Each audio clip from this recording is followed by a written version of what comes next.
Assalamu alaikum wa rahmatullahi wa barakatuhu. Bienvenue à cette session d'information sur la télévision Al-Huda. Voici le sommaire. Bientôt, un centre de santé dans un quartier périphérique de la ville de Bobo-Dioulasso, une œuvre de l'association de bienfaisance islamique et de services sociaux avec la construction de cet établissement sanitaire. La dite association vise à améliorer l'accès aux soins de santé pour les populations les plus vulnérables. Hors de chez nous, en France, le président de la République, Emmanuel Macron, décide de renommer Sébastien Lecornu, ce dernier qui avait rendu sa démission à une nouvelle mission, celle de former un nouveau gouvernement dans les jours à venir. Mesdames et messieurs, voici donc pour les titres de ce journal.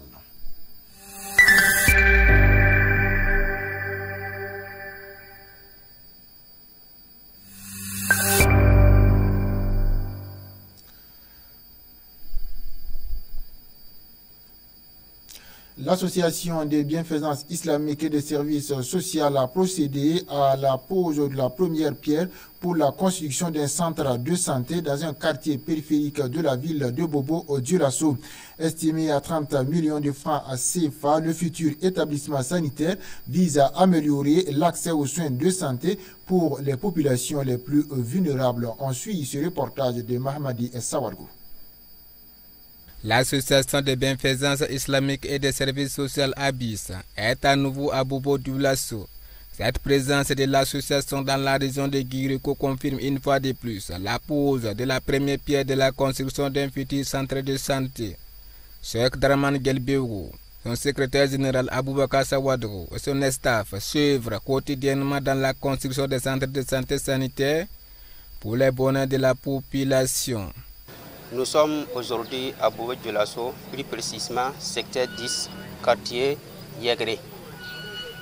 Nous sommes venus ici aujourd'hui pour la pose de la première pierre d'un dispensaire qui compose au total 6 salles médicales, ainsi que des salles d'urgence, plus salles d'attente et puis autre chose qu'on ajoute des toilettes extérieures et à l'intérieur. Ce dispensaire qui coûte alentour de 30 millions, mais si nous commençons ce dispensaire aujourd'hui, ça ne prendra pas plus de 10 mois. Nous remercions tous les participants qui sont venus dans tous les côtés pour participer à cette activité. Nous sommes contents pour ces gestes de participation. Donc, Inch'Allah, nous vous remercions tous et à tous. Et notre dernier mot, on prie qu'Allah nous aide à construire ce dispensaire plus tôt, Inch'Allah. Qu'Allah nous aide à construire ce dispensaire, Inch'Allah. La population de Bobo-Dioulasso n'a pas resté mieux. Ces gestes de l'association de bienfaisance islamique et de services sociaux est remercié à sa juste valeur par la population de Guiriko. Le sentiment était un sentiment de joie à l'endroit de l'association bienfaisante à la tête de Cheikh Gelbego. Vraiment que nous avons offert ces grands dispensaires ce matin. Vraiment que nous sommes très contents et on a fait des doigts qu'Allah les récompense au niveau. Cela on remercie à tout un chacun qui ont pu faire des déplacements, à ceux qui n'ont pas pu faire des déplacements en raison de l'empêchement, etc. Et que vraiment qu'Allah récompense à tout chacun. Ce futur dispensaire est estimé à 30 millions de francs CFA. Il est composé de 9 salles, une salle d'entente, une salle d'urgence, une salle de pharmacie, 6 salles médicales et toilettes internes et externes. L'exécution de ces travaux est entendue plus tard dans 10 mois. Une occasion pour l'association de bienfaisance et de services sociaux de remettre les dons de divers matériels au centre médical Ibn Nafis de Bobo-Dioulasso. Ça aussi a une valeur de 1 500 000 francs CFA. L'université professeur Joseph Kizerbo de Ouagadougou a tenu ce vendredi 10 octobre 2025 une rencontre d'information et d'échange avec plus de 15 000 nouveaux bacheliers admis pour le compte de l'année académique 2025-2026. La cérémonie est présidée par des représentants du ministère de l'Enseignement supérieur, de l'Innovation et a réuni les enseignants, le personnel administratif, techniques des ouvriers ainsi que les responsables pédagogiques des différentes unités de formation et de recherche. Plus de détails dans ce reportage. Cité Joseph Kizerbo ce 10 octobre 2025.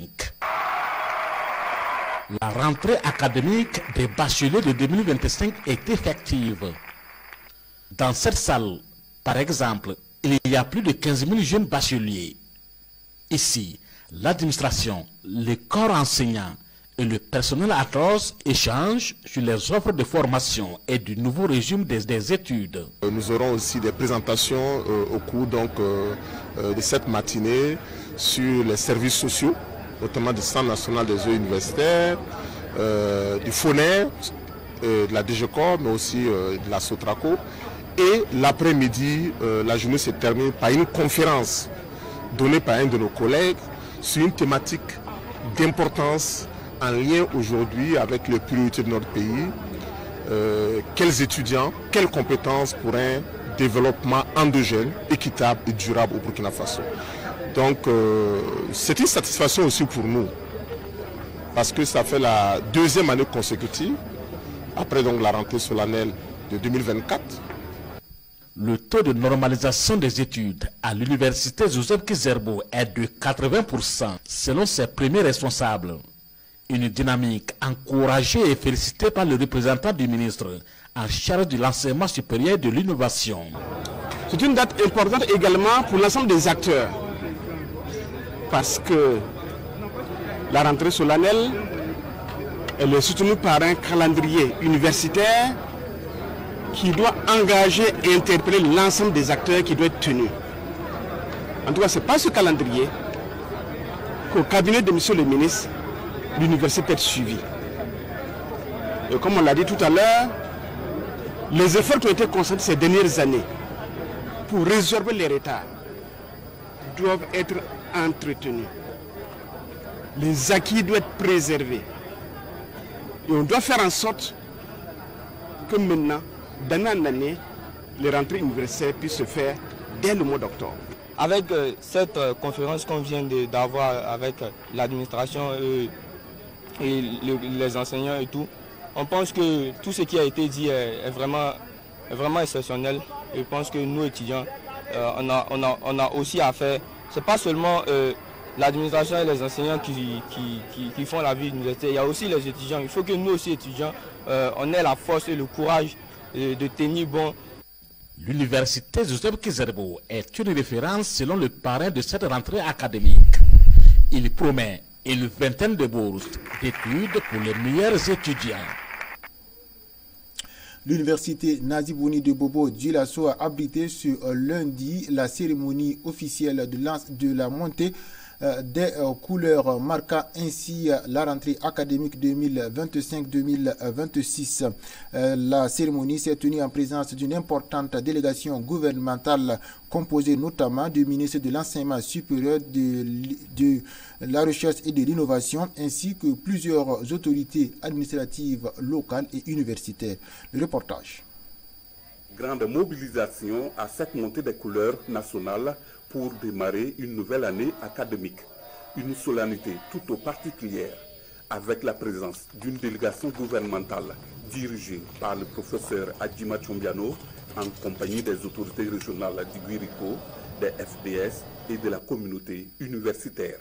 Au cours de cette montée des couleurs nationales, le professeur Adjima est revenu sur l'un des temps forts du message du capitaine Ibrahim Traoré, président du FASO, en lien avec le civisme lors du lancement des journées nationales d'engagement patriotique et de participation citoyenne, deuxième édition. En période de révolution, la discipline et l'ordre doivent se traduire par le respect et l'entretien de ce qui appartient à tous, à savoir matériel militaire, bus, bancs publics, voies pavées, édifices publics, véhicules de l'État, équipements agricoles et médicaux, etc. Ces biens ne sont pas anonymes. Ils sont la richesse commune de notre peuple. Pour le président de l'université Nazibouni, cette communauté universitaire est engagée pour l'atteinte des objectifs du ministère. Nous avons entamé une dynamique courageuse de retour à la normale. Et je suis heureux et fier d'annoncer aujourd'hui que l'université Nazibouni sera au soir du 30 novembre 2025 à 97% de résorption des retards et de normalisation. Nous devions faire en sorte que nos universités sortent de cette léthargie longtemps constatée. Je suis heureux que le président ait dit que vous serez à 97% au soir de novembre. Non, votre contrat, c'est de faire en sorte qu'à la fin de l'année académique 2025-2026, qu'il y ait zéro retard, zéro chevauchement des années académiques à l'UNB. Tous les présidents d'universités publiques du pays étant là, chacun devrait développer toutes les initiatives pour que les années académiques soient définitivement normalisées, a ajouté le ministre.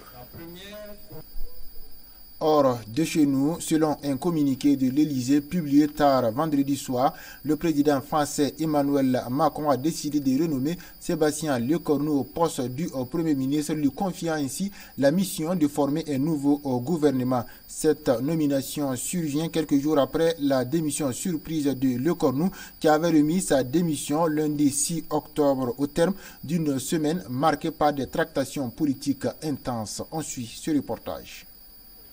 L'impasse politique en France se poursuit. Hier, dans la soirée, le président Emmanuel Macron a reconduit à Matignon Sébastien Lecornu. Sébastien Lecornu avait pourtant démissionné lundi dernier, 14 heures seulement après avoir formé son premier gouvernement. J'accepte par devoir la mission qui m'est confiée par le président de la République de tout faire pour donner un budget à la France pour la fin de l'année et de répondre aux problèmes de la vie quotidienne de nos compatriotes. Ce sont les mots de Sébastien Lecornu publiés sur sa page X. Dès l'annonce de sa reconduction, les réactions des partis politiques ne se font pas attendre. La France insoumise, le Parti communiste français, les écologistes et le Rassemblement national ont immédiatement promis de le censurer. La question que tous les Français se posent, que veut à la fin Emmanuel Macron? Pourquoi reconduire un Premier ministre qui avait clairement jeté l'éponge? Pour beaucoup, Emmanuel Macron est en panne de solutions pour sortir la France du bourbier. De plus en plus de voix s'élèvent pour réclamer la dissolution de l'Assemblée nationale ou la démission du président Emmanuel Macron. Face à cette reconduction du Premier ministre démissionnaire, Jordan Bardella, le président du Rassemblement national, parle d'une mauvaise plaisanterie, dénonçant au passage une honte démocratique et une humiliation pour les Français. Et c'est la fin de ce journal. Merci de l'avoir suivi. Passez une excellente soirée en compagnie des programmes de la télévision de la Guidance. Wassalamu alaikum wa rahmatullahi wa barakatuh.